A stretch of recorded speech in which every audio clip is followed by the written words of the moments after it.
কে নাসিরুদ্দিন পাটোয়ারি? উনি সকালবেলা উঠে আল্লাহর নাম নিয়েই চাঁদাবাজি শুরু করে। আমি আপনাদের সামনে আজকে মিডিয়ার সামনে বলে গেলাম, বাংলাদেশে যদি ক্রিমিনাল র্যাঙ্কিং করা হয়, বাংলাদেশের সবচেয়ে বড় অন্যতম গডফাদার এবং ক্রিমিনাল নাম্বার 1 হলো মির্জা আব্বাস। আসসালামু আলাইকুম।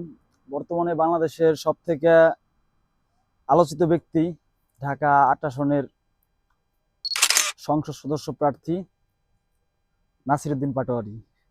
কে নাসিরুদ্দিন পাটোয়ারি? আপনাদের মনে হইতে পারে নাসিরুদ্দিন পাটোয়ারি যে হাস্যকর একটা ব্যক্তি, বা সারাদিন সে শুধু মির্জা আব্বাসকে নিয়ে উল্টাপাল্টা কথা, সে যাই খাক, সে শরবত খাইলে ওই জায়গায় নাসিরুদ্দিন মির্জা আব্বাসের দোষ ধরে। সে মানে যেখানে যাবে যা করবে প্রত্যেকটা কোশ্চেনের মধ্যে সে মির্জা আব্বাসের একটা দোষ খুঁজে বের করবে। কিন্তু আপনারা কি জানেন তার আসল ইতিহাস? এই নাসিরুদ্দিন পাটোয়ারি সেই নাসিরুদ্দিন পাটোয়ারি যে সীমান্ত হত্যা নিয়ে একা ঢাকা ভার্সিটিতে রাজু ভাস্করের সামনে টানা ৫৬ দিন একা আন্দোলন করছে। ৫৬ দিন রাজু ভাস্করের সামনে একা আন্দোলন করছে এই নাসিরুদ্দিন পাটোয়ারি সেই নাসিরুদ্দিন পাটোয়ারি যে ইন্টারমিডিয়েটে পড়ার সময় জেল খাটছে। ৩০ দিন কি ৪০ দিন জেল খাটছে। সে সে ওই জেল থেকে বাইরে ঢাকা ভার্সিটিতে অ্যাডমিশন পরীক্ষা দিছে। সে সে আজকের প্রতিবাদী না, সে অনেক আগের প্রতিবাদী, সে অনেক আগের বিপ্লবী।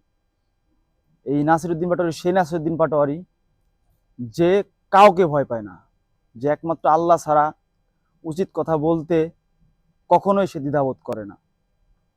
তো আমাদের এই নতুন সমাজ, এই নতুন দেশ গড়ার জন্য এই নাসিরুদ্দিন পাটোয়ারির মতো লোক দরকার, যারা অন্যায়ের বিরুদ্ধে কখনো আপোষ করবে না, যারা দেশের প্রত্যেকটা মানুষের বিরুদ্ধে বলার সাহস নিয়ে আগায় যাবে।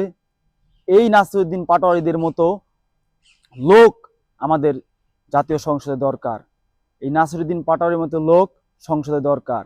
তাইলেই আমাদের সংসদ হবে ন্যায় এবং অন্যায়ের বিরুদ্ধে কথা বলার মতো একটা সংসদ, যেখানে কেউ অন্যায় করার আগে একবার ভাববে নাসিরুদ্দিন পাটোয়ারি আ জায়গা, भैया नासिरुद्दीन पटवारी आ जाएगा, संभाल के इनकिलाब जिंदाबाद।